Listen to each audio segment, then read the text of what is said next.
जय Hind. PCS official YouTube channel में आप सभी का स्वागत है। तो देखिए फ्रेंड्स, हम लोग बिहार दरोगा पीटी एग्जाम के लिए ज्ञान बिंदु जेएस एकेडमी का जो होमवर्क सीरीज था उसको हम लोग डे 40 को कवर करेंगे फ्रेंड्स। और बहुत इंपॉर्टेंट है, आपके आने वाले फ्यूचर एग्जाम में बिहार दरोगा, बिहार पुलिस, बीपीएससी और बिहार एसएससी यहाँ तक के एग्जाम के लिए बहुत इंपॉर्टेंट है। देखिए डेट 2/4/2025 ये आज का होमवर्क है और ये बहुत इंपॉर्टेंट है। प्लीज आप पीसीएस में टेलीग्राम से जुड़ जाइए फ्रेंड्स। और हाँ, चैनल को भी सब्सक्राइब कर लीजिएगा, डेली लेटेस्ट इन्फॉर्मेशन के लिए चैनल से आप जरूर जुड़ जाइएगा। ठीक है फ्रेंड्स, तो देखते हैं आज का हमारा फर्स्ट क्वेश्चन डे 40 यानी कि होमवर्क सीरीज डे 40। देखिए फ्रेंड्स, इससे पहले 1 से लेके डेट 39 तक पूरा कंप्लीट है फ्रेंड्स, तो प्लीज आप उससे वीडियो जाके जरूर देखिएगा।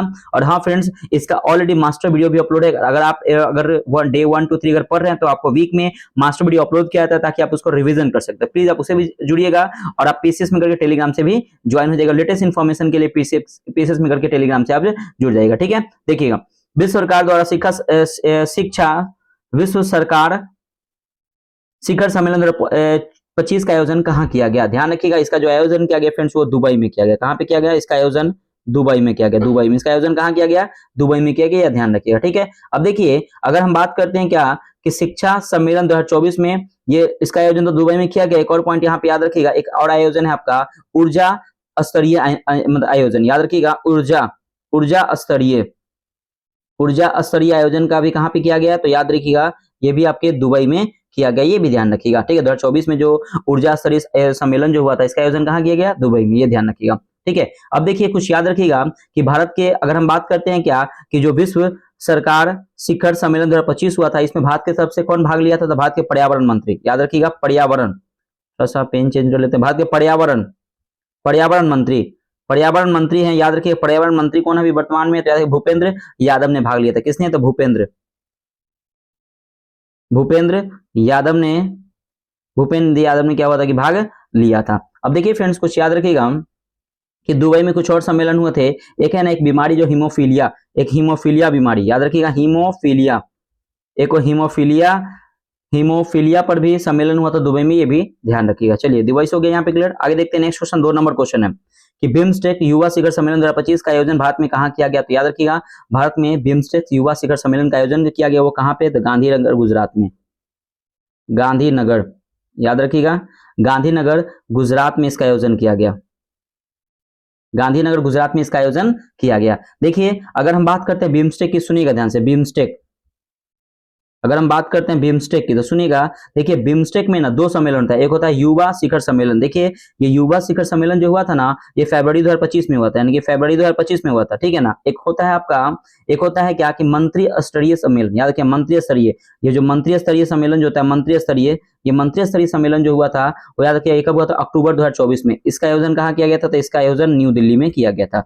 याद रखिएगा कि मंत्री स्तरीय सम्मेलन जो है, बिम्स्टेक का मंत्री स्तरीय सम्मेलन जो हुआ था, इसका आयोजन न्यू दिल्ली में हुआ था। ये अक्टूबर 2024 में इसका आयोजन किया गया था, अक्टूबर 2024 में। लेकिन यहाँ पे क्वेश्चन है कि युवा शिखर सम्मेलन का आयोजन गांधीनगर गुजरात में हुआ था, फरवरी 2025 में हुआ था। ठीक है, अब देखिए यहाँ से क्वेश्चन है क्या कि बिम्स्टेक का हेडक्वार्टर कहाँ है? तो बिम्स्टेक का जो हेडक्वार्टर फ्रेंड्स याद रखिएगा कि बिम्स्टेक का जो हेडक्वार्टर वो कहाँ पे है? तो बिम्स्टेक का हेडक्वार्टर आपके न्यू दिल्ली में। ठीक है, ध्यान रखिए। बिम्स्टेक का हेडक्वार्टर कहाँ है आपके? तो ये जो है आपके ढाका में। याद रखिए, कहाँ पे है? ढाका में। इसका जो हेडक्वार्टर है वो कहाँ है फ्रेंड्स? तो याद रखिएगा, इसका जो हेडक्वार्टर है वो आपके ढाका में स्थित है।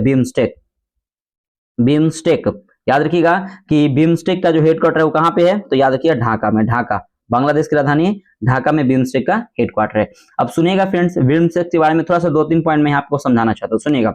देखिए, अगर हम बिम्स्टेक की बात करें ना, तो पहले जो हम लोग इसको पहले इसको हम बिस्टेक कहते थे। याद रखिए, बिस्टेक, याद रखें, इसको बोलते हैं बिस्टेक, लिखते थे, बिम्स्टेक नहीं लिखते थे। ठीक है, बिम्स्टेक की बात करें तो देखिए यहाँ पे इसके बिस्टेक का फुल फॉर्म होता है, 20 से हो जाएगा आपका बांग्लादेश, 20 से क्या हो जाएगा?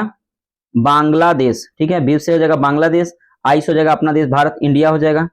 ठीक है, इंडिया हो जाएगा। और एस से हो जाएगा आपका श्रीलंका। एस से कौन हो जाएगा? श्रीलंका। और याद रखिएगा, टी से यहाँ एक देश का नाम है जिसका नाम है आपका थाईलैंड। क्या हो जाएगा? थाईलैंड। सुनिएगा, क्या हो जाएगा नाम इसका?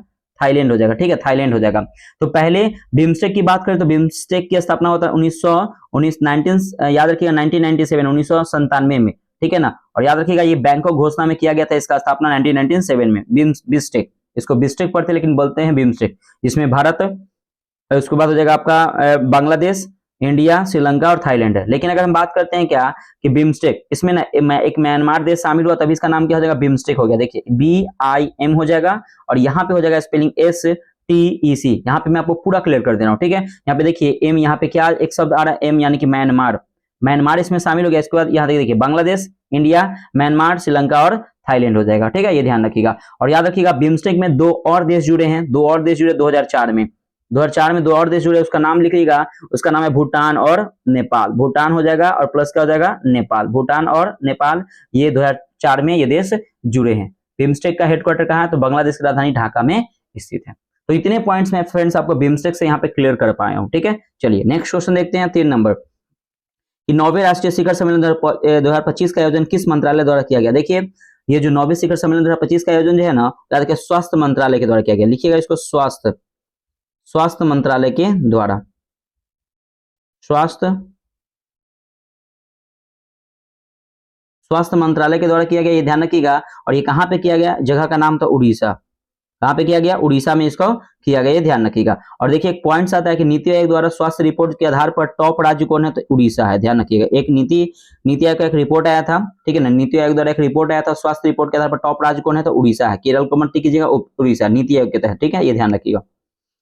4 नंबर देखिए G20 2025 का मेजबानी किसे सौंपी गई है। देखिए G20 2025 की मेजबानी जो सौंपी गई है दक्षिण अफ्रीका को। लिखिएगा दक्षिण अफ्रीका को। याद रखिएगा कि G20 2021 की मेजबानी किसे सौंपी गई है, दक्षिण अफ्रीका को। अब देखिए थोड़ा सा हम G20 की बात करते हैं, सुनिएगा ध्यान से। अगर हम बात करते हैं G20 की, सुनिएगा G20 की स्थापना कब हुआ था, तो G20 की स्थापना हुआ था 1999 में। 1999 में G20 का स्थापना हुआ था। और एक क्वेश्चन आया था कि G20 का हेडक्वार्टर क्या है, तो कोई नहीं, इसका हेडक्वार्टर, इसका हेडक्वार्टर कोई नहीं है, ठीक है ना। अगर हम बात करते हैं क्या कि ये क्वेश्चन G20 2022 में मतलब कि आयोजन किसने किया था, G20 का 2022 में आयोजन, सुनिएगा 2022 में आयोजन हुआ था इंडोनेशिया में। इंडोनेशिया में क्या हुआ था कि G20 का आयोजन हुआ था 2022 में। अब देखिए एक क्वेश्चन आता है कि G20 का आयोजन 2023 में कहाँ पे हुआ था। G20 का आयोजन 2023 में कहा हुआ था, तो अपना देश भारत में हुआ था, ठीक है, याद रखिएगा भारत में हुआ था।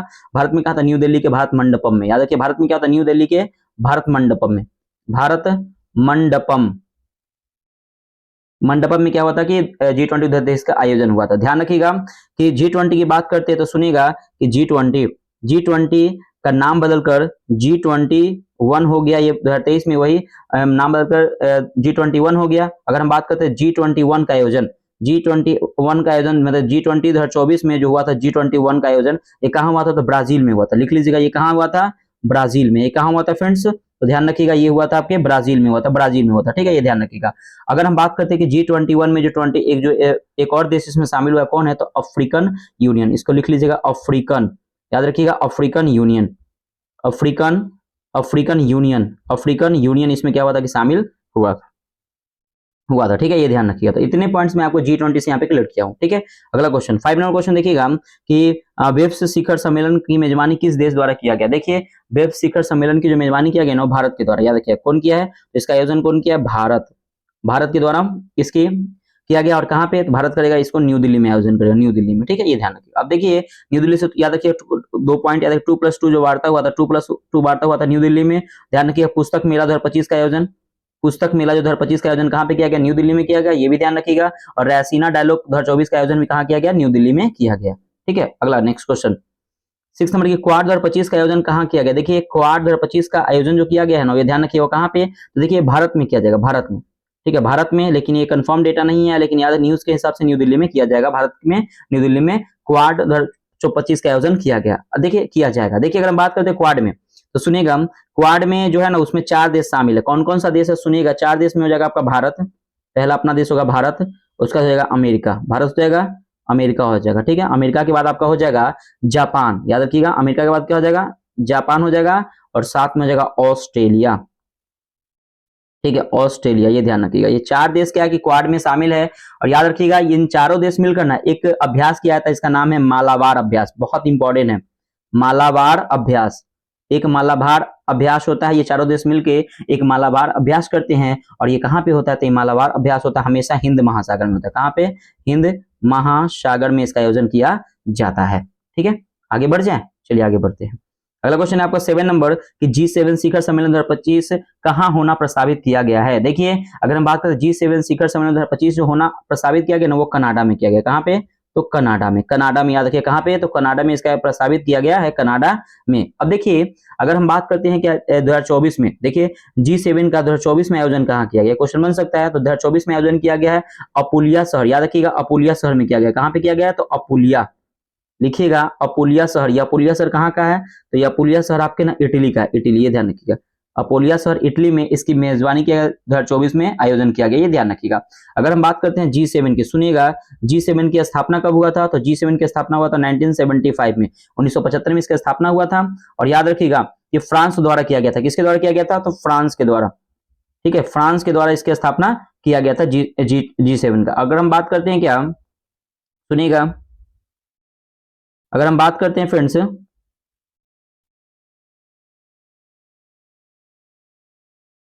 देखिएगा अगर हम बात करते हैं क्या G7 की, सुनिएगा, अगर हम G7 की स्थापना फ्रांस के द्वारा, याद रखिए वहां के राष्ट्रपति जिनका नाम है बैलरी जिस्कॉट, इनका नाम लिख लीजिएगा, बैलरी, बैलरी, फ्रांस के राष्ट्रपति उस टाइम कौन थे, बैलरी जिस्कॉट। बैलरी जिस्कॉट ने क्या हुआ था कि ये फ्रांस के राष्ट्रपति थे, उन्होंने क्या हुआ था G7 की स्थापना किया था। अब देखिए क्वेश्चन यहां से ये बनता है फ्रेंड्स कि G7 में कुल 7 देश हैं, 7 देश, तो 7 देश का नाम लिखिएगा। G7 में टोटल कितने देश है, 7 देश है। पहला आपका हो जाएगा जापान, पहला हो जाएगा आपका जापान, दूसरा हो जाएगा आपका जर्मनी, जापान हो गया, जर्मनी हो गया, ठीक है ना। उसके बाद कनाडा, उसके बाद क्या हो जाएगा आपका कनाडा हो जाएगा। अगर हम बात करते हैं क्या कनाडा के बाद हो जाएगा इटली, कनाडा के बाद क्या हो जाएगा, इटली हो जाएगा। उसके बाद अगर हम बात करते हैं फ्रांस, फ्रांस बात करते हैं। उसके बाद बात करते हैं अमेरिका, अमेरिका हो जाएगा। और आपका हो जाएगा एक ब्रिटेन, और क्या हो जाएगा फ्रेंड्स, ब्रिटेन, याद रखिए क्या हो जाएगा, ब्रिटेन। तो इसमें G7 में टोटल कितने देश है, तो G7 में टोटल जो है आपके 7 देश शामिल है, ये ध्यान रखिएगा, 7 देश, ठीक है। चलिए आगे बढ़ जाते हैं। नेक्स्ट है आपका कि SCO शिखर सम्मेलन का अध्यक्षता 2025 में किसके द्वारा किया जाएगा। देखिए SCO शिखर सम्मेलन के अध्यक्षता ना 2025 में ना ये किया जाएगा चीन के द्वारा, किसके द्वारा किया जाएगा, चीन के द्वारा, चीन के द्वारा, याद रखिए, लिख लीजिएगा कि चीन के द्वारा इसका आयोजन किया जाएगा, ठीक है ना। अगर हम बात करते हैं क्या कि SCO, सुनिएगा एक क्वेश्चन आता है कि SCO की प्रतिनिधि मंडल 2024 का आयोजन, प्रतिनिधि मंडल, ये क्वेश्चन बहुत इंपॉर्टेंट है, सुनिएगा। SCO की प्रतिनिधि मंडल 2024 का आयोजन, प्रतिनिधि मंडल 2024 का आयोजन ये कहां पे किया जाएगा, तो कजाकिस्तान अस्ताना में, सुनिएगा कजाकिस्तान, कहां पे किया जाएगा, तो कजाकिस्तान, कजाकिस्तान अस्ताना में किया जाएगा, ध्यान रखिए, अस्ताना शहर में, कजाकिस्तान के अस्ताना शहर में, अस्ताना शहर में किया जाएगा, ये ध्यान रखिएगा, कजाकिस्तान के अस्ताना शहर में इसका आयोजन किया जाएगा, ये ध्यान रखिएगा, ठीक है। चलिए अगला देखते हैं। नेक्स्ट अगर हम बात करते हैं क्या, एक क्वेश्चन आता है, एक और क्वेश्चन यहाँ पे ये बनता है कि SCO के मंत्री स्तरीय सम्मेलन, देखिए SCO के, अब एक होता है SCO के मंत्री स्तरीय, ये तो हो गया आपका प्रतिनिधिमंडल, और दूसरा होता है मंत्री स्तरीय, मंत्री स्तरीय, एक होता है मंत्री स्तरीय सम्मेलन जो 2024 में, ये कहाँ पे हुआ, तो 2024 जो हुआ है ये आपके पाकिस्तान में हुआ। मंत्री स्तरीय सम्मेलन कहाँ हुआ, तो पाकिस्तान में हुआ, मंत्री स्तरीय सम्मेलन पाकिस्तान में हुआ है, और प्रतिनिधि मंडल 2024 का आयोजन कजाकिस्तान अस्ताना में हुआ है, ये ध्यान रखिएगा। अगर हम बात करते हैं SCO में, संघाई कॉर्पोरेशन ऑर्गेनाइजेशन में भारत ने कब जुड़ा था, 2017 में SCO में भारत ने शामिल हुआ था, ये ध्यान रखिएगा। चलिए नेक्स्ट पॉइंट, अब अगर हम बात करते हैं SCO की, सुनिएगा ध्यान से, अगर SCO की स्थापना कब हुआ था, तो SCO की स्थापना हुआ था आपका 2001 में, SCO की स्थापना 2001 में हुआ था, SCO प्रभावी बना था 2003 में, ये ध्यान रखिएगा। नेक्स्ट क्वेश्चन, अगला क्वेश्चन 9 नंबर की, किस वर्ष को आसियान भारत पर्यटन वर्ष के रूप में मनाया जाएगा। देखिएगा तो किस वर्ष को मनाया जाएगा, तो 2025, 2025 को आसियान भारत पर्यटन वर्ष के रूप में मनाया जाएगा। अगर हम बात करें आसियान का, सुनिएगा आसियान, अगर हम बात करते हैं क्या आसियान, तो आसियान का स्थापना हुआ था 1967 में, आसियान की स्थापना 1967 में आता। इसका हेडक्वार्टर कहाँ, तो जकार्ता में, याद रखिएगा जकार्ता, जकार्ता में क्या है, तो इसका हेडक्वार्टर है। अगर हम बात करते हैं क्या इसमें देश किस में शामिल था, 10+1, याद रखिएगा 10+1 कहने का 11 देश इसमें शामिल। 11वां देश कौन है, तो तिमोर लिस्ते, कौन है, तो तिमोर, लिखिएगा नाम इसको, तिमोर, तिमोर लिस्ते, तिमोर लिस्ते 11वां देश इसमें शामिल है, ये भी ध्यान रखिएगा। नेक्स्ट क्वेश्चन है आपका 10 नंबर कि सन 2024-25 के लिए संघाई सहयोग संगठन की पर्यटन और सांस्कृतिक राजधानी किसे कहा गया है, तो याद रखिएगा ये सन 2024-25 के लिए संघाई सहयोग संगठन की पर्यटन और सांस्कृतिक राजधानी कहा गया किंग दाओ को, किसे कहा गया है, किंग दाओ को, किंग दाओ को कहा गया, याद रखिए किंग दाओ को, जो कहाँ है किंग दाओ, तो याद रखिए चीन में है, कहाँ पे है, तो चीन में है, ठीक है। अगला क्वेश्चन है आपका 11 नंबर की, पूर्वोदय सम्मेलन 2025 का आयोजन भारत के किस शहर में किया गया है, तो याद रखिएगा भारत के कोलकाता शहर में, कोलकाता, भारत के कोलकाता शहर में, कोलकाता में किया गया इसका आयोजन। अगला क्वेश्चन है आपका, नेक्स्ट क्वेश्चन देखते हैं 12 नंबर क्वेश्चन है क्या कि अरुणोदय फेस्टिवल 2025 का आयोजन कहाँ किया गया है? तो याद रखिए इसके नाम से क्लियर हो रहा है कि अरुणोदय फेस्टिवल जो किया गया अरुणाचल प्रदेश में, अरुणाचल अरुणाचल प्रदेश में, अरुणाचल प्रदेश में क्या हुआ कि इसका आयोजन किया गया, ये ध्यान रखिएगा। अब देखिए कुछ फेस्टिवल याद रखिएगा। सिग्मो फेस्टिवल का आयोजन किया गया है गोवा में। सिग्मो फेस्टिवल कहाँ मनाया गया? तो गोवा में। लावनी फेस्टिवल नाम से महाराष्ट्र में। लावनी फेस्टिवल कहाँ? तो महाराष्ट्र में। अगर हम बात करते हैं कि कालबेलिया, कालबेलिया फेस्टिवल मनाया गया राजस्थान में। कालबेलिया, कालबेलिया कहाँ मनाया गया? तो राजस्थान में। कालबेलिया राजस्थान में, ठीक है, राजस्थान में कालबेलिया मनाया गया। अगर हम बात करते हैं जनजातीय त्योहार कहाँ मनाया गया? तो झारखंड में। जनजातीय त्योहार झारखंड में जनजातीय त्योहार मनाया गया। अगर हम बात करते हैं क्या, सुनिएगा कि फूलदेई त्योहार कहाँ मनाया गया? तो उत्तराखंड में। फूलदेई त्योहार उत्तराखंड में, यूटी में, मतलब यूके में। यूके को हम लोग शॉर्ट में उत्तराखंड बोलते हैं, ठीक है, लिख सकते हैं यूनाइटेड किंगडम नहीं लिख लीजिएगा। आगे क्वेश्चन है आपका 19 नंबर कि पुस्तक मेला 2025 का आयोजन कहाँ किया गया है? देखिए पुस्तक मेला 2025 का आयोजन न्यू दिल्ली में किया गया। न्यू दिल्ली में, याद रखिएगा कहाँ पे किया गया है? न्यू दिल्ली में इसका आयोजन किया गया है। अगला क्वेश्चन है आपका 14 नंबर की प्रवासी भारतीय दिवस 2025 का आयोजन कहाँ किया गया है? देखिए 2025 का प्रवासी भारतीय दिवस का आयोजन किया गया भुवनेश्वर में। कहाँ पे किया गया? भुवनेश्वर, भुवनेश्वर उड़ीसा में। याद रखिएगा भुवनेश्वर उड़ीसा में इसका आयोजन किया गया। अगर हम बात करते हैं क्या कि प्रवासी भारतीय दिवस ये मनाते क्यों? तो मतलब गांधी जी को भारत में आगमन के लिए प्रवासी भारतीय दिवस मनाते हैं। मतलब महात्मा गांधी भारत में कब आए थे? तो 9 जनवरी, इसको लिखिएगा 9 जनवरी 1915 को आए थे। इसीलिए हम लोग 9 जनवरी से हम लोग प्रवासी भारतीय दिवस के रूप में मनाते हैं। और याद रखिएगा ये प्रवासी भारतीय दिवस प्रत्येक 2 वर्ष पे मनाते हैं। याद रखिए प्रत्येक 2 वर्ष पे मनाते हैं। अब देखिए कुछ रिवीजन पॉइंट देखते हैं सीरीज के। तो पैरा ओलंपिक तथा ओलंपिक खेलों का आयोजन कब से कब तक किया गया? सुनिएगा ध्यान से। पैरा ओलंपिक खेलों का आयोजन याद रखिएगा कि 28 अगस्त से लेके 28 अगस्त से लेके 8 सितंबर तक, 8 सितंबर तक पैरा ओलंपिक खेलों का आयोजन किया गया। और ओलंपिक की बात करते हैं तो ओलंपिक खेलों का आयोजन जो किया गया वो 26 जुलाई से लेके 11 अगस्त तक क्या हुआ था कि ओलंपिक खेलों का आयोजन किया गया। अगला क्वेश्चन देखते हैं 2 नंबर। यहाँ पे क्वेश्चन है क्या कि पैरा ओलंपिक में भारत में कितने पदक जीते हैं? देखिए पैरा ओलंपिक में भारत ने कितने पदक जीते हैं? तो याद रखिए 29 पदक जीते हैं। और स्थान क्या था? तो स्थान था 18वां स्थान था, ठीक है। पैरा ओलंपिक 2024 में उद्घाटन समारोह में ध्वजवाहक कौन थे? देखिए उद्घाटन समारोह में ध्वजवाहक थे सुमित अंत। याद रखिएगा इनका नाम है सुमित सुमित सुमित अंतल। सुमित अंतल हो गया। उनके साथ एक महिला थी, इनका नाम है भाग्यश्री। कौन है? भाग्यश्री, ठीक है, भाग्यश्री, ठीक है। अगला क्वेश्चन, नेक्स्ट क्वेश्चन देखते हैं क्या कि पेरिस काट दीजिएगा। पैरा ओलंपिक का पहली बार आयोजन कब और कहाँ किया गया? देखिए पैरा ओलंपिक के पहली बार आयोजन 1960 में किया गया। 1960 में किया गया। और कहाँ पे किया गया? तो याद रखिए रोम इटली से, रोम इटली में किया गया, ठीक है, रोम इटली में इसका आयोजन किया गया। अगला क्वेश्चन है क्या कि एशिया में पहली बार पैरा ओलंपिक आयोजन कब और कहाँ किया गया? देखिए अगर एशिया में पहली बार पैरा ओलंपिक आयोजन कब और कहाँ किया गया? तो 1964 में किया गया, 1964 में और टोक्यो में किया गया। टोक्यो जापान में किया गया। ओलंपिक 2024 में हॉकी टीम में कौन सा पदक जीते? तो हॉकी टीम ने कांस्य पदक यानी कि सिल्वर पदक जीते, कांस्य पदक। याद रखिए किसने? ब्रॉन्ज मेडल जीते हैं, कांस्य पदक जीते हैं। ध्यान रखिए कांस्य पदक इन्होंने, कांस्य पदक याद रखिए कांस्य पदक इन्होंने जीते हैं। अगला देखिएगा 16 नंबर है क्या कि विश्व स्तर पर कॉफी का सर्वाधिक भंडार कहाँ किया गया है? देखिए विश्व स्तर पर कॉफी का सर्वाधिक भंडार किया गया आपको साओ पाउलो शहर में। याद रखिएगा एक शहर का नाम है साओ पाउलो, साओ पाउलो शहर। साओ पाउलो शहर ये कहाँ का शहर है? तो याद रखिए ये ब्राजील का शहर है, ब्राजील का। ब्राजील का क्या है? ब्राजील का साओ पाउलो शहर है। और ध्यान रखिएगा अगर हम बात करते हैं क्या कि कॉफी का निर्यात ब्राजील का है एक शहर जो करता, एक पोर्ट करता है जो बंदरगाह है जिसका नाम है सेंटोस बंदरगाह, सेंटोस बंदरगाह, सेंटोस जिसको पोर्ट कहते हैं।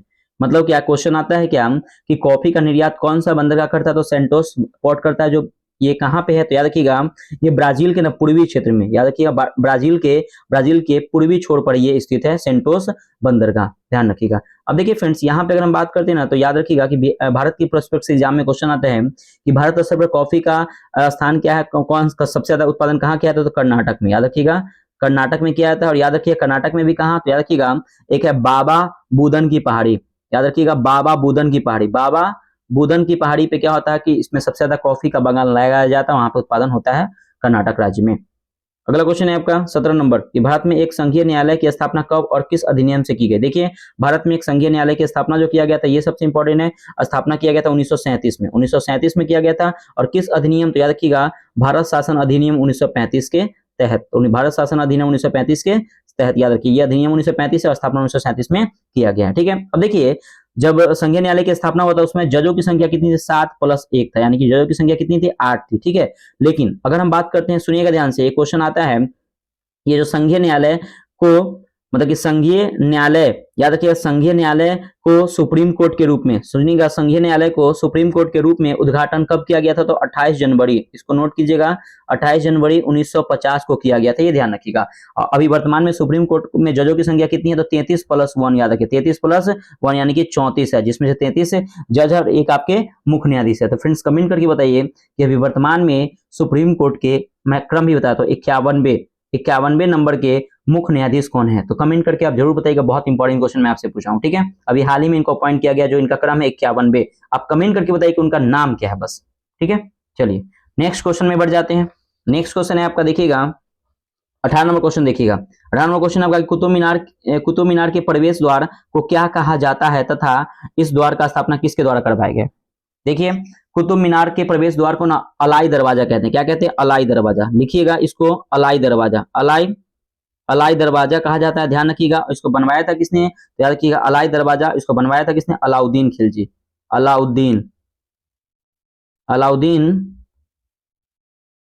अलाउद्दीन खिलजी ने क्या हुआ था कि इसको बनाया था, ध्यान रखिएगा। अगर हम अलाउद्दीन खिलजी से बात करें तो याद रखिएगा कि सेना की खुली भर्ती अलाउद्दीन खिलजी ने करवाया था, नगद वेतन देना अलाउद्दीन खिलजी ने प्रारंभ किया था। ठीक है, हुलिया प्रथा इन्होंने शुरू किया था, और बाजार प्रणाली लाया था अलाउद्दीन खिलजी ने। ठीक है, ये ध्यान रखिएगा। अब देखिए, अब कुछ कुतुब मीनार से फैक्ट को हम लोग पढ़ते हैं। देखिए कुतुब मीनार की बात करें तो इसकी ऊंचाई ना 72 मीटर है, 72 मीटर इसकी ऊंचाई है। अगर हम बात करें कुतुब मीनार कहाँ है, तो महरौली में स्थित है, दिल्ली के महरौली में स्थित है, महरौली में क्या कुतुब मीनार स्थित है। और ध्यान रखिएगा इसका निर्माण कार्य, यानी कुतुब मीनार, क्वेश्चन आता है कि कुतुब मीनार का निर्माण कार्य किसने प्रारंभ किया था, कुतुबुद्दीन ऐबक ने, या किसने शुरू किया था, कुतुबुद्दीन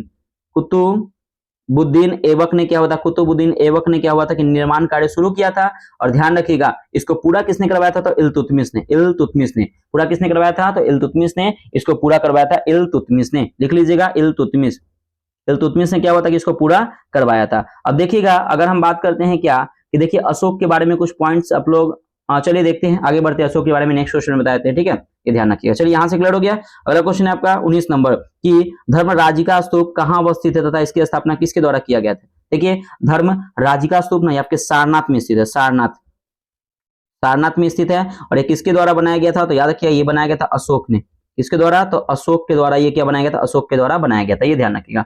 अब देखिए सांची स्तूप, ये क्वेश्चन आता है कि सांची स्तूप कहाँ है, तो याद रखिएगा सांची स्तूप आपके सारनाथ में है, सांची स्तूप जो है कहाँ पे है, तो रायसेन जिले में, मध्य प्रदेश के रायसेन जिले में सांची स्तूप। और इसका निर्माण किसने करवाया था, तो अशोक ने करवाया था, अशोक ने इसका निर्माण करवाया था, ये ध्यान रखिएगा। चलिए आगे बढ़ते हैं। देखिए कुछ और आप याद रखिएगा, एक आता है आपका रुमनदेही अभिलेख। रुमनदेही अभिलेख कहाँ है, तो नेपाल में है। रुमनदेही अभिलेख कहाँ है, तो रुमनदेही अभिलेख नेपाल में। इसको बनवाया था किसने, तो अशोक ने, ये ध्यान रखिएगा। एक और याद रखिएगा कि धमेक स्तूप कहाँ है, तो धमेक स्तूप भी सारनाथ में, धमेक स्तूप कहाँ है, सारनाथ में। इसको बनवाया था किसने, तो अशोक ने बनाया था, ये ध्यान रखिएगा। अब देखिए अशोक के टोटल 14 शिलालेख थे। अशोक के कितने थे, 14 शिलालेख थे, जिसमें से सबसे बड़ा शिलालेख थे ना वो 7वां शिलालेख था, सबसे बड़ा शिलालेख। ठीक है, ये ध्यान रखिएगा। तो फ्रेंड्स आप लोग कमेंट करके बताइएगा कि अशोक ने कलिंग युद्ध लड़ा था, कलिंग युद्ध अशोक के किस अभिलेख में वर्णित है। प्लीज आप लोग कमेंट करके, मैं आपसे 2 क्वेश्चन पूछ दिया। पहला आपकी वर्तमान में 51वें नंबर के मुख्य न्यायाधीश कौन है, और कलिंग ने युद्ध किए थे, कलिंग युद्ध हुआ था, मतलब अशोक के किस अभिलेख में वर्णित है। तो कमेंट करके आप बताइए, मैं आपसे क्वेश्चन पूछा तो आप कमेंट करके बताइए फ्रेंड्स, बहुत इंपॉर्टेंट क्वेश्चन मैं पूछ रहा हूँ। ठीक है, चलिए अगला क्वेश्चन है 20 नंबर कि डायमेकस किसके दरबार में आया था और यह किसका राजदूत था। देखिए डायमेकस जो है ना बिंदुसार के दरबार में आया था, लिखिएगा बिंदुसार के दरबार में आया था, और याद रखिए ये किसके राजदूत था, एंटियोकस। याद रखिए इसका नाम लिखिएगा, एंटियोकस, याद रखिएगा एंटियोकस का राजदूत था, एंटियोकस का क्या था, राजदूत था। याद रखिएगा किसका राजदूत था, तो एंटियोकस का क्या था, राजदूत था, डायमिकस। ठीक है, चलिए अगला क्वेश्चन देखते हैं हम लोग। नेक्स्ट क्वेश्चन है 21 नंबर, किस अनुच्छेद के तहत राष्ट्रपति को अधिकार है कि वह सर्वोच्च न्यायालय से सलाह ले सकता है। तो किस अनुच्छेद में, तो अनुच्छेद 143। देखिए अनुच्छेद 143 में कहा गया है कि राष्ट्रपति के अधिकार को सर्वोच्च न्यायालय से सलाह ले सकता है, और सर्वोच्च न्यायालय राष्ट्रपति से सलाह ले सकता है। लेकिन ध्यान रखिएगा ये दोनों सलाह मानने के बाद है या नहीं इसकी कोई गारंटी नहीं है, मान भी सकते हैं और नहीं भी मान सकते, ये ध्यान रखिएगा। अब देखिए अगर हम सुप्रीम कोर्ट की बात करते हैं ना, सुप्रीम कोर्ट सर्वोच्च न्यायालय की बात करते हैं, तो इसका गठन अनुच्छेद 124 में बताया गया कि सुप्रीम कोर्ट का गठन अनुच्छेद 124 में की जाएगी। ठीक है, आगे बढ़ जाते हैं। 22 नंबर क्वेश्चन है कि प्रशांत महासागर का चौराहा किस द्वीप को कहा गया है तथा यह किस देश के अधिकार क्षेत्र में है। देखिए प्रशांत महासागर का चौराहा ना हवाई द्वीप को कहा गया, लिखिएगा हवाई द्वीप, हवाई द्वीप को कहा गया है। और ये किसके अधिकार क्षेत्र में, तो याद रखिएगा ये ना यूएस यानी अमेरिका के अधिकार क्षेत्र में यह है। ठीक है, अब देखिए एक क्वेश्चन आता है यहाँ पे कि मोना लोआ, सुनिएगा मोना लोआ जो ज्वालामुखी है, मोना लोआ लिखिएगा इसको, मोना लोआ ज्वालामुखी, मोना लोआ जो ज्वालामुखी है याद रखिएगा ये सबसे सक्रिय ज्वालामुखी। क्वेश्चन आता है कि विश्व का सबसे सक्रिय ज्वालामुखी कौन है, तो मोना लोआ ज्वालामुखी जो सबसे सक्रिय ज्वालामुखी है, ध्यान रखिएगा। और ये कहां पे, तो हवाई द्वीप पर स्थित है, ये ध्यान रखिएगा। ठीक है, चलिए आगे बढ़ जाते हैं। अगला क्वेश्चन, नेक्स्ट क्वेश्चन है आपका 23 नंबर की विश्व की सबसे ऊंचाई पर स्थित शांत ज्वालामुखी कौन सी है तथा किस पर्वत श्रेणी में अवस्थित है। तो ध्यान रखिएगा कि विश्व की सबसे ऊंचाई पर स्थित शांत ज्वालामुखी जो है ना आपको माउंट एकांगुआ है, इसका नाम लिखिएगा माउंट एकांगुआ, माउंट एकांगुआ है। और याद रखिएगा किस पर्वत श्रेणी पे है, तो याद रखिए इसका नाम लिखिए एंडीज, एंडीज पर्वत श्रेणी पर, एंडीज पर्वत श्रेणी पर स्थित है, ये ध्यान रखिएगा। ठीक है ना, अब देखिएगा कि टीटीकाका जो झील है जो विश्व की सर्वाधिक ऊंचाई पर, क्वेश्चन आता है कि क्वेश्चन ये आता है कि विश्व का सर्वाधिक ऊंचाई पर झील कौन सी है, तो टीटीकाका लिख लीजिएगा, टीटीकाका झील, टीटीकाका झील जो है, टीटीकाका झील जो है याद रखिएगा कि विश्व का सर्वाधिक ऊंचाई पर स्थित एक झील है। ठीक है, और ट्रांस एंडीज रेलवे जो विश्व का सबसे बड़ा रेलवे नेटवर्क है, ट्रांस एंडीज रेलवे, ये भी आप लोग याद रखिएगा। अगला क्वेश्चन है आपका 24 नंबर कि भारत में सर्वाधिक रूप से विद्यमान पीपीपी मॉडल का अध्ययन करने के लिए किस समिति का गठन किया गया था, तो याद रखिएगा केलकर समिति, किसका, केलकर समिति का गठन किया गया था। और ध्यान रखिएगा अभी वर्तमान में भारत में अर्थव्यवस्था का वर्तमान आधार क्या है, तो यही पीपी मॉडल, पीपीपी का फुल फॉर्म लीजिएगा, पीपी का full form private public partnership, private public और पार्टनरशिप होता है। अगला देखते हैं, नेक्स्ट क्वेश्चन है आपका 25 नंबर के निम्नलिखित में से कौन सा डाई शर्करा का उदाहरण है। देखिए डाई शर्करा उदाहरण नहीं है, देखिए माल्टोज है, लैक्टोज है, सुक्रोज है, ये तीनों जो है ना आपके, तीनों आपके ये डाई शर्करा का उदाहरण है। लेकिन ग्लूकोज ये आपके ना, ग्लूकोज जो है आपके ये मोनो शर्करा का उदाहरण, लिखिएगा ग्लूकोज कौन सा शर्करा का था, मोनो शर्करा का, ग्लूकोज किसका उदाहरण है, तो ग्लूकोज जो है आपके फ्रेंड्स वो मोनो शर्करा का क्या है, तो मोनो शर्करा का उदाहरण है। ठीक है, अगर हम बात करते हैं यहाँ पे एक और आपका स्टार्च है, स्टार्च देखिएगा, स्टार्च जो है ना ये आपके ना पॉली शर्करा का उदाहरण है, याद रखिए पॉली शर्करा, ग्लूकोज जो है आपके सॉरी स्टार्च जो है इसको पॉली शर्करा का उदाहरण है। अगर हम बात करते हैं स्टार्च की, तो स्टार्च को ना हम लोग आलू शर्करा भी कहते हैं, याद रखिएगा स्टार्च को क्या कहते हैं, तो आलू की शर्करा भी कहते हैं। अब देखिए कुछ पॉइंट यहाँ पे मैं बता रहा हूँ फ्रेंड्स, ग्लूकोज की बात करते हैं, सुनिएगा ग्लूकोज को ना हम लोग रक्त शुगर या ब्लड शुगर भी कहते हैं, याद रखिए रक्त शुगर या ब्लड शुगर कहते हैं। अगर माल्टोज की बात करें, माल्टोज की, तो ध्यान रखिएगा इसे सूखे फल का सरका कहते हैं। क्वेश्चन आता है कि सूखे फल का सरकरा किसे कहते हैं, तो सूखे फल का सरका कहते हैं इसे माल्टोज को। अगर हम लैक्टोज की बात करें तो दूध का सरकरा, क्वेश्चन आता है लैक्टोज को दूध का शर्करा किसे कहते हैं, तो लैक्टोज को दूध का शर्करा कहा जाता है, दूध का शर्करा कहा जाता है। अगर हम बात करते हैं लैक्टोज से, तो याद रखिएगा ड्राई शर्करा भी कहते हैं, ड्राई शर्करा। ठीक है, अगर हम बात करते हैं सुक्रोज को, तो सुक्रोज को गन्ने का शर्करा कहते हैं, गन्ने का या चीनी का शर्करा, गन्ने का शर्करा कहते हैं है किसको, तो सुक्रोज को। स्टार्च बताया कि आलू की शर्करा को कहते हैं। तो राइट आंसर हो जाएगा आपका ग्लूकोज और स्टार्च, ये तीनों जो है आपके डाई शर्करा है। ठीक है, चलिए नेक्स्ट क्वेश्चन पे आते हैं। क्वेश्चन है कि निम्न अधिनियम के तहत भारत में 14 राज्य तथा 6 केंद्रशासित प्रदेश के स्थापित किए गए थे। किस अधिनियम के तहत, तो याद रखिए अधिनियम था आपका भारत शासन अधिनियम 1956 के तहत, 1956 भारत शासन अधिनियम 1956 के तहत 14 राज्य और 6 केंद्रशासित प्रदेश का स्थापना किया गया था। लेकिन अभी वर्तमान में कितने राज्य है, 28, और केंद्रशासित प्रदेश कितने हैं, तो 8 है, ये ध्यान रखिएगा। अगला क्वेश्चन है 27 नंबर कि रिचर्ड स्ट्रेटजी की अध्यक्षता में अकाल आयोग की स्थापना कब और किस वायसराय के समय की गई थी। रिचर्ड स्ट्रेटजी की अध्यक्षता में, तो याद रखिएगा अकाल आयोग की स्थापना किया गया था 1878 में, 1878 में किया गया था। और किसने किया था, तो किस वायसराय के समय, तो लॉर्ड लीटन के समय, लॉर्ड हटाइए लीटन के समय में किया गया था, ये ध्यान रखिएगा। ठीक है, और याद रखिएगा लीटन से एक पॉइंट याद रखिएगा, लीटन ने 1878 में, सुनिएगा 1878 में ना vernacular press act, vernacular press act लाया था किसने, लॉर्ड लीटन ने 1878 में। और आर्म्स एक्ट भी लाया था 1878 में लॉर्ड लीटन में, ध्यान रखिएगा। और वर्नाकुलर प्रेस में पता क्या होता है, वर्नाकुलर प्रेस एक्ट में हुआ क्या था ना कि जितने भी हिंदी या देसी भाषा के जो मतलब कि समाचार पत्र थे ना, सब पे बैन लगा दिया गया था लॉर्ड लीटन के द्वारा। ठीक है, लेकिन ध्यान रखिएगा एक पत्रिका जिसका नाम है अमृत बाजार पत्रिका, सुनिएगा अमृत बाजार पत्रिका, अमृत बाजार पत्रिका है, ये क्या होता है कि रातों रात ना अपनी भाषा को ना हिंदी से क्या कर लेते हैं, मतलब कि अपने आप भाषा को रातों रात क्या कर लेते हैं, अंग्रेजी में कर लिया था। और याद रखिए अमृत बाजार पत्रिका के संस्था मतलब कि इसके अगर बोले तो शिशिर कुमार घोष है, इसके संपादक कौन है, शिशिर कुमार घोष है, ये ध्यान रखिएगा। एक क्वेश्चन और आता है कि जो वर्नाकुलर प्रेस एक्ट को लॉर्ड लिटन ने आया था, इसको समाप्त कितने किया था, तो लॉर्ड रिपन ने।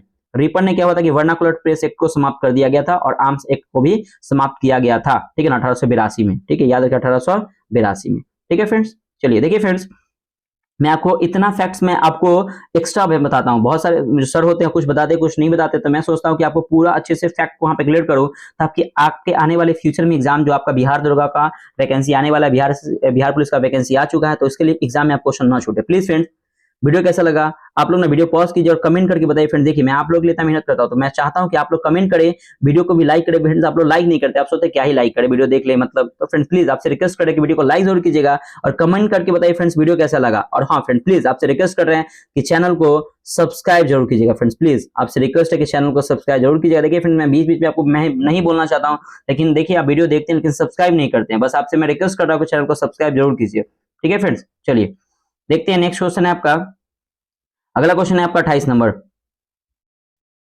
28 नंबर क्वेश्चन कि भारत का सबसे बड़ा आर्द्रभूमि वेटलैंड कौन सा है तथा वो किस राज्य में अवस्थित है। देखिएगा भारत का सबसे बड़ा आर्द्रभूमि वेटलैंड जो है वो याद रखिएगा वो कौन सा है, तो याद रखिए सुंदरबन। कौन सा है, सुंदरबन। सुंदरबन सुंदरबन है वो कहां पे सुंदरबन, तो याद रखिए वेस्ट बंगाल में यह स्थित है, ठीक है। अगर हम बात करते हैं कि सबसे बड़ा तो आर्द्रभूमि हो गया वेटलैंड, अगर क्वेश्चन आए कि सबसे छोटा आर्द्रभूमि वेटलैंड कौन है, तो याद रखिएगा कि रेणुकाजी। याद रखिए नाम है इसका रेणुकाजी। रेणुकाजी है, ये कहां पे है, तो ये हिमाचल प्रदेश राज्य में स्थित है, ठीक है। अब देखिए अगर बात करते हैं क्या कि भारत में जो रामसर साइट है, रामसर साइट की संख्या कितनी है, तो भारत में रामसर साइट की संख्या 89 है, ध्यान रखिएगा, ठीक है ना, 89। रामसर सम्मेलन कब हुआ था, 2 फरवरी 1971 को रामसर सम्मेलन हुआ था, ये ध्यान रखिएगा। और इसकी स्थापना की गई थी 2 फरवरी 1971 में, ये ध्यान रखिएगा। चलिए अगला क्वेश्चन है आपका नेक्स्ट 29 नंबर की, युद्ध काल में तथा शीतकाल में दिया जाने वाला सैन्य पुरस्कार क्रमशः कौन सा है, तो ध्यान रखिएगा कि युद्ध काल में दिया जाने वाला सैन्य पुरस्कार, अब याद रखिए परमवीर चक्र कौन है, तो परमवीर चक्र हो गया, ठीक है ना, परमवीर चक्र हो गया। अगर हम बात करें शीतकाल में दिया जाने वाला पुरस्कार कौन है, तो अशोक चक्र कौन है, तो अशोक चक्र है। अब देखिए ये तो हो गया आपका कि युद्ध काल में तो हो गया आपका परमवीर चक्र और शीतकाल में हो गया अशोक चक्र। लेकिन अब क्वेश्चन है कि युद्ध काल में दिए जाने वाला दूसरा सबसे मतलब कि सैन्य पुरस्कार कौन सा है, तो महावीर चक्र। दूसरा कौन है, महावीर चक्र, और तीसरा कौन है, तो वीर चक्र, ये ध्यान रखिएगा। अगर हम बात करते हैं कि शीतकाल में दिया जाने वाला सैन्य पुरस्कार, पहला तो हो गया आपका अशोक चक्र, दूसरा कौन सा है, तो दूसरा हो जाएगा आपका कीर्ति चक्र। दूसरा कौन हो जाएगा, तो कीर्ति चक्र। तीसरा हो जाएगा आपका शौर्य चक्र, ये ध्यान रखिएगा। अगला क्वेश्चन देखिएगा, अगला क्वेश्चन है फ्रेंड्स आपका 30 नंबर। देखिएगा कि किस संविधान संशोधन द्वारा किसी राज्य में राष्ट्रपति शासन की अवधि 6 माह से बढ़ाकर 1 साल कर दिया गया था। किस संविधान संशोधन के तहत, तो याद रखिए 42वां संविधान संशोधन ये हुआ था 1976 को। इसमें क्या किया गया था कि 6 माह से बढ़ाकर 1 साल कर दिया गया। किसके समय, तो इंदिरा गांधी समय देश की प्रधानमंत्री थी, ये ध्यान रखिएगा। अगर हम बात करते हैं 42वां संविधान को ना, इसको मिनी संविधान के नाम से जाना जाता है। और याद रखिएगा 42वां संविधान संशोधन में मूल कर्तव्य को जोड़ा गया था, प्रस्तावना में 3 शब्द को जोड़ा गया था, तो ये ध्यान रखिएगा, ठीक है। अब देखिए क्वेश्चन आता है क्या कि अगर राष्ट्रपति शासन की बात करें तो पहली राष्ट्रपति शासन 1951 में लाया गया था, पहली बार 1951 में लाया गया था। किस राज्य में, तो पंजाब में लाया गया था। लेकिन क्वेश्चन याद रखिएगा, क्वेश्चन आता है कि लोकतांत्रिक आधार पर पहली बार राज्य में राष्ट्रपति शासन कब लगाया गया था, तो 1956 में लगाया गया था। कहां पे, तो केरल में। नाम याद रखिएगा कहां पे, तो केरल में लगाया गया था, ये ध्यान रखिएगा, ठीक है, राष्ट्रपति शासन। अगला क्वेश्चन है आपका 31 नंबर की, बंगाल के पाल शासक महिपाल को हराकर राजेंद्र प्रथम ने कौन सी उपाधि धारण की थी, तो याद रखिएगा गंगईकोंड की उपाधि। लिखिएगा गंगईकोंड की उपाधि धारण की थी। और ध्यान रखिएगा गंगईकोंड की उपाधि, और पाल शासक महिपाल ने एक नगर का स्थापना किया था, गंगईकोंड चोलपुरम की स्थापना की थी। एक नगर का नाम है गंगईकोंड, लिखिएगा गंगईकोंड चोलपुरम, याद रखिए गंगईकोंड चोलपुरम नगर की क्या की थी, स्थापना की थी। अगला क्वेश्चन देखते हैं नेक्स्ट है कि भारत में शून्यकाल की शुरुआत कब से हुई थी, तो याद रखिए भारत में शून्यकाल की शुरुआत 1962 में 1962 से हुई थी। और याद रखिए इसका श्रेय पता है भारतीय मीडिया का देन है, भारतीय मीडिया को जाता है, भारतीय मीडिया जो होते हैं ना, मीडिया भारतीय मीडिया का देन है। और ध्यान रखिएगा शून्यकाल का समय ना 12 बजे से लेके 1 बजे तक के बीच में शून्यकाल होता है। प्रश्नकाल की बात करें तो 11 से लेके 12 के बीच में होता है प्रश्नकाल होता है, ये ध्यान रखिएगा, ठीक है। और ध्यान रखिएगा सबसे, अगर हम बात करते हैं, चलिए ठीक है आगे बढ़ जाते हैं एक्स्ट्रा। आगे देखिएगा कि 33 नंबर की इंडियन रिपब्लिक आर्मी की स्थापना कब और किसके द्वारा की गई थी। देखिए इंडियन रिपब्लिक आर्मी की स्थापना जो की गई थी ना, याद रखिएगा वो कब की गई थी, तो 1930 में की गई थी, 1930 में। और किसके द्वारा की गई थी, तो यार सूर्य सेन के द्वारा। इसका इनका नाम लिखिएगा सूर्य सेन। सूर्य सेन को हम लोग मास्टर दा के नाम से भी जानते हैं, याद रखिए मास्टर दा के नाम से जानते हैं। और देखिए चटगांव लूट जो हुआ था ना, इसके नायक यही थे, सूर्य सेन थे। 1930 में हुआ था चटगांव विद्रोह, चटगांव लूट हुआ था, ये ध्यान रखिएगा। अगला क्वेश्चन देखते हैं नेक्स्ट।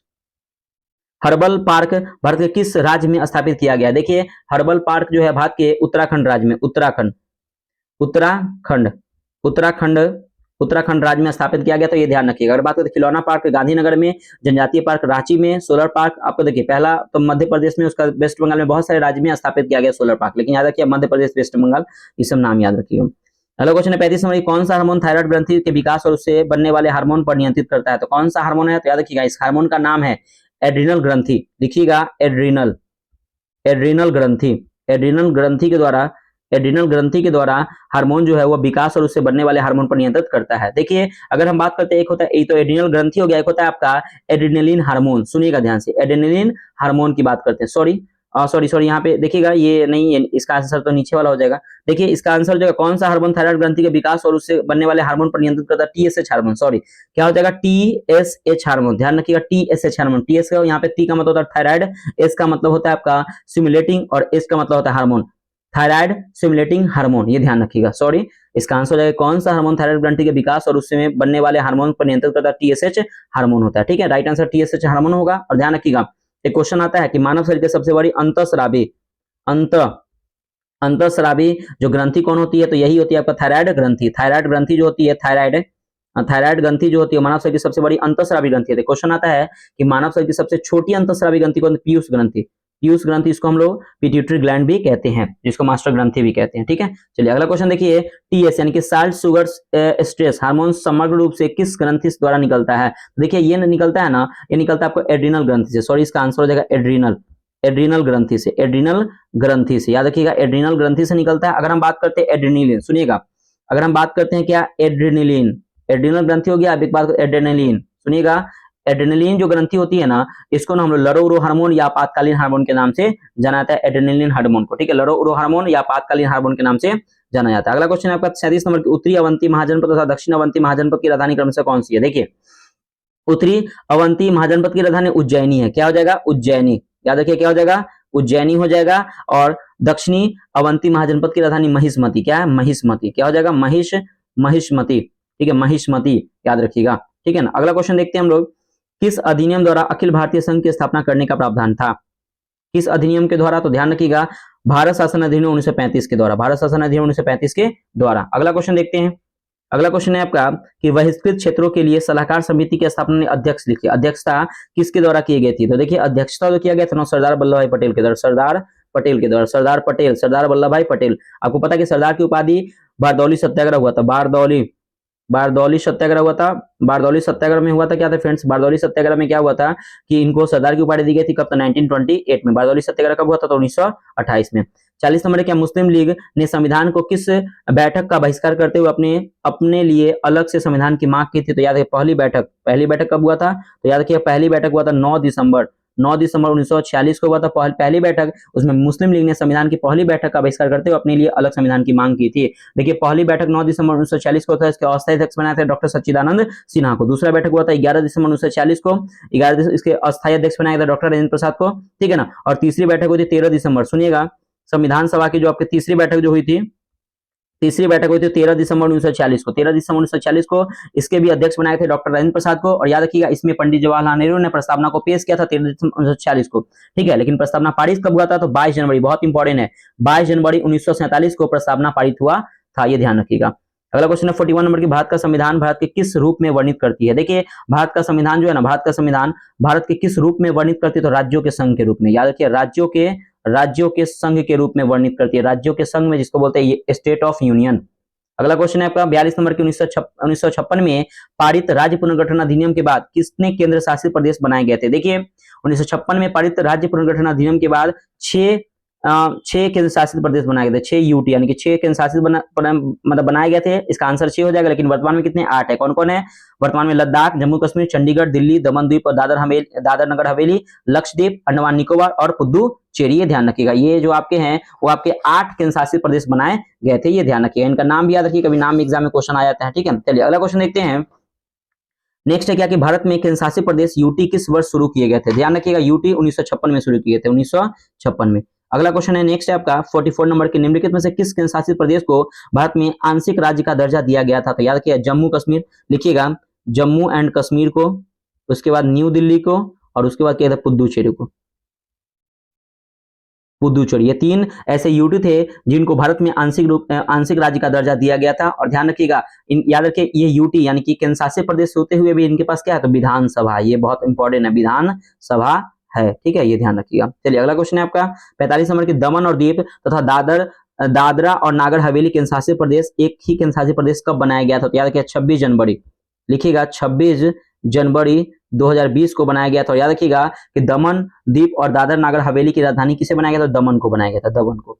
अगला क्वेश्चन देखिएगा 46 नंबर की, भारतीय संविधान के किस अनुच्छेद के तहत संसद अंतर्राष्ट्रीय समझौते को प्रभावी बनाने के लिए राज्य सूची के विषय पर कानून बना सकती है? तो ये अनुच्छेद किसमें? तो अनुच्छेद याद रखिएगा, ये अनुच्छेद आपका याद रखिए अनुच्छेद 253। अनुच्छेद 253 में यह कहा गया है कि भारतीय संविधान के अनुच्छेद 253 के तहत संसद अंतर्राष्ट्रीय समझौते को प्रभावी बनाने के लिए राज्य सूची के विषय पर कानून बना सकती है। 47 नंबर की, भारत के संविधान के अनुसार अफीम की खेती, उसके विनिर्माण और निर्यात के विक्रय संबंधित कानून बनाने का अधिकार किसको है? तो याद रखिए ये संसद के पास है। किसके पास है? संसद के पास है, संसद। अगला क्वेश्चन है आपका नेक्स्ट है 48 नंबर की, भारतीय संविधान में तीनों सूचियों से संबंधित व्यवस्था निम्नलिखित में से कहां से ली गई है? देखिए ये तीनों सूचियों की व्यवस्था ली गई ना, भारत शासन अधिनियम 1935, याद रखिएगा भारत शासन अधिनियम 1935 से यह लिया गया है। अगर हम बात करें तीनों सूची की, तो राज्य सूची, देखिए 3 सूची में होता है एक राज्य सूची, राज्य सूची में कितने विषय है? तो क्वेश्चन आता है राज्य सूची में 61 विषय हैं। अगर बात करते हैं संघ सूची में, संघ सूची में कितने विषय हैं? तो संघ सूची में आपके 100 विषय हैं, 100 विषय। अगर बात करते हैं संवर्ती सूची में कितने हैं? तो 52 विषय हैं, ठीक है ना। संवर्ती सूची कहने के बाद राज्य सूची और संघ सूची दोनों मिलाकर संवर्ती सूची बनता है, और ये दोनों का काम कौन करेगा? तो संवर्ती सूची। इसमें कितने विषय है? तो 52 विषय है।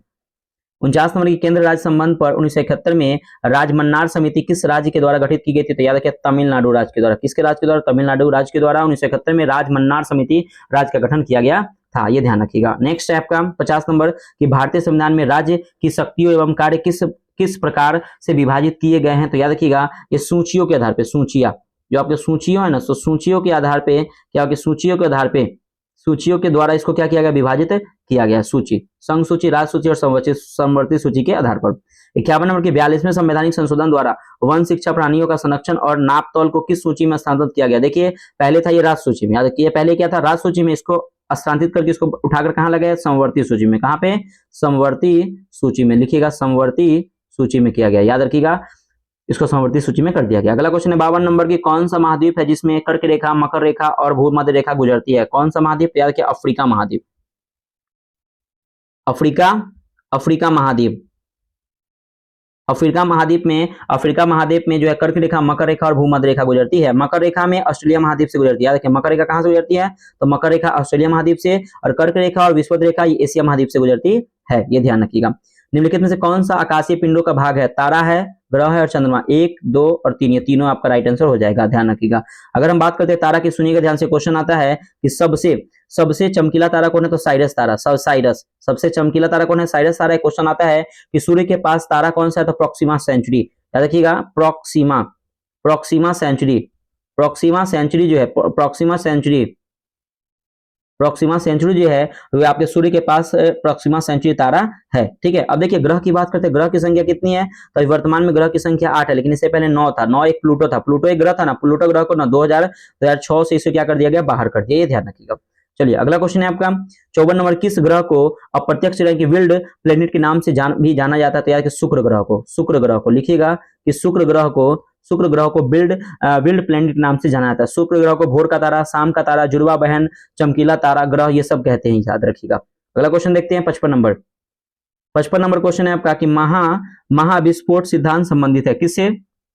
तो महाविस्फोट संबंध आपके ब्रह्मांड से मतलब क्या कि ब्रह्मांड से संबंधित है, याद रखिएगा, ठीक है। ब्रह्मांड से संबंधित है महाविस्फोट सिद्धांत, याद रखिए किसने दिया था? तो नाम इनका लिखिए जॉर्ज, इनका नाम लिखिएगा जॉर्ज जॉर्ज लेमेंडेयर, जॉर्ज लेमेंडेयर ने, जॉर्ज लेमेंडेयर ने यह सिद्धांत को दिया था। अगला क्वेश्चन है आपका 56 नंबर की, सौरमंडल के 4 सबसे विशाल ग्रह आरोही क्रम में बताइए। आरोही क्रम में मतलब वरुण, वरुण हो जाएगा, उसके बाद हो जाएगा आपका अरुण, उसके बाद हो जाएगा आपका शनि, शनि हो जाएगा, और सबसे बड़ा कौन है, सबसे बड़ा कौन है तो बृहस्पति, बृहस्पति हो जाएगा। तो क्रम याद रखिएगा, ठीक है, आरोही क्रम बोल रहा है। अगला क्वेश्चन है आपका 57 नंबर के, सूर्य से दूरी के क्रम में निम्नलिखित में से दो ग्रह मंगल और यूरेनस के बीच में कौन से है। तो दो ग्रह कौन से है, तो बृहस्पति और शनि, बृहस्पति, बृहस्पति और शनि, बृहस्पति और शनि इनके बीच में है, ठीक है, मंगल और यूरेनस के बीच में बृहस्पति और शनि है। अगला 58 नंबर के, निम्नलिखित में से किस वैज्ञानिक ने यह सिद्ध किया है कि सूर्य के चारों ओर प्रत्येक नक्षत्र का मार्ग दीर्घवृत्ताकार है। तो किसने किया, तो केपलर द्वारा। किसके किया गया, केपलर, केपलर के द्वारा, याद रखिए केपलर के द्वारा, और याद रखिए केपलर के द्वारा, ठीक है। नेक्स्ट क्वेश्चन देखते हैं 59 नंबर कि बाद के जीवाश्म में यह सिद्ध हुआ था कि सूर्य के द्रव्यमान से 1.44 गुना कम द्रव्यमान वाले तारे मृत पदार्थ श्वेत वामन तारे बन जाते हैं। तो याद रखिए चंद्रशेखर सीमा, चंद्रशेखर सीमा, चंद्रशेखर क्या आ जाएगा, चंद्रशेखर सीमा। अगला क्वेश्चन नेक्स्ट देखिएगा कि एबीसी में से कौन सा कथन सही उसका चयन करना है। लगभग 200 सालों के भीतर मगध सबसे महत्वपूर्ण जनपद क्यों बन गया था। कई नदियों उसे गंगा, जैसे गंगा और सोन मगध से बहती थी, बिल्कुल सही है। मगध की एक हिस्सा जंगलों के भरा था, ये भी सही है। इस क्षेत्र में लौह था, ये भी 1 2 ए बी सी आपका तीनों क्या हो जाएगा, सही हो जाएगा। अगला क्वेश्चन देखते हैं 61 नंबर कि मालवा के पठार पर मगध का विस्तार किसके शासनकाल में हुआ था। याद किया शिशुनाग के, मालवा का पठार का मगध का विस्तार किसके सामने, तो शिशुनाग, शिशुनाग के शासनकाल में, शिशुनाग के शासनकाल में आया। शिशुनाग ने शिशुनाग वंश की स्थापना की थी, और याद रखिएगा शिशुनाग को तो नागदशक, नागदशक का सेनापति था, ये भी ध्यान रखिएगा। 62 नंबर की, उस गणराज्य का नाम बताइए 6ठी शताब्दी से पूर्व में जनजातियों का एक संघ था। तो वज्जी, वज्जी तो था, वो जनजातियों का एक संघ था, वज्जी वैशाली राजधानी था।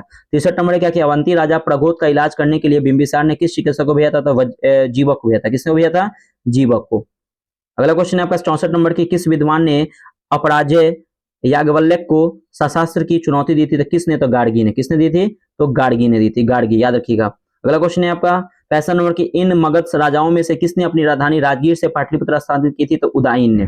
उदयन ने क्या बता कि राजगीर से पाटलिपुत्र स्थानांतरित की थी, ये ध्यान रखिएगा। अगला क्वेश्चन देखते हैं हम लोग। नेक्स्ट क्वेश्चन है आपका 66 नंबर कि कौन सा मगध की सफलता के मुख्य कारणों में से सबसे अच्छा वर्णन करता है। तो याद रखिएगा एक आपका नाम है भौगोलिक स्थिति, याद रखिए भौगोलिक, भौगोलिक, भौगोलिक स्थिति, भौगोलिक स्थिति, ठीक है ना, भौगोलिक स्थिति। देखिए मगध की सफलता का मुख्य कारणों का सबसे अच्छा वर्णन होता है भौगोलिक स्थिति, एक होता है आपका सैन्य प्रबंधन। तो याद रखिएगा राइट आंसर हो जाएगा भौगोलिक स्थिति, सैन्य प्रबंधन भी याद रखिएगा। 67 नंबर किसने द्वितीय बौद्ध संगीति का संरक्षण दिया था। किसने दिया था, कालाशोक, कालाशोक ने, कालाशोक। देखिए प्रथम बौद्ध संगीति का आयोजन हुआ था कहाँ पे, राजगीर में, दूसरा हुआ था वैशाली में, तीसरा हुआ था पाटलिपुत्र में, चौथा हुआ था कुंडलमन कश्मीर में हुआ था, ठीक है। दूसरा बौद्ध संगीति हुआ था कालाशोक के समय हुआ था, और याद ये कब 383 ईसा पूर्व में हुआ था, बीसी में हुआ था, 383 बीसी में हुआ था, ये ध्यान रखिएगा। कहाँ पे, तो कालाशोक वैशाली में हुआ था। अगला देखते हैं 68 नंबर कि पहला भारतीय राजा किसने वैवाहिक गठजोड़ की मदद से अपने आप को शक्तिशाली बनाने की शुरुआत की थी। तो बिंबिसार ने। किसने किया था, तो बिंबिसार ने, बिंबिसार ने कहा था कि बिंबिसार की 500 रानियां थी, ये ध्यान रखिएगा।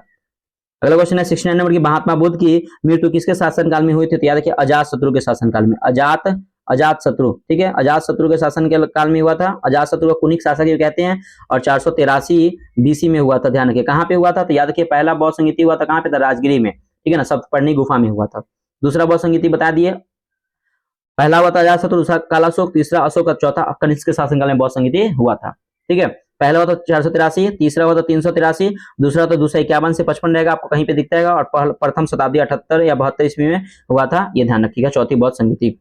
अगला आप 70 नंबर की, हाथी गुम्फा अभिलेख संबंधित है। देखिए हाथी गुम्फा अभिलेख जो है ना आपके खारवेल से संबंधित है। किससे है, तो खारवेल से संबंधित है। और याद रखिएगा हाथी गुम्फा अभिलेख की भाषा क्या थी, तो प्राकृतिक भाषा थी। भाषा क्या थी, प्राकृतिक। लिपि की बात करें तो लिपि कौन सी है, तो ब्राह्मी लिपि। ब्राह्मी लिपि आपको पता है कि ब्राह्मी लिपि बाएं से दाएं लिखाया था, और खरस्ती लिपि दाएं से बाएं लिखाया था। और खारवेल ये कहाँ के राजा थे, तो ये उड़ीसा के राजा थे, ये ध्यान रखिएगा।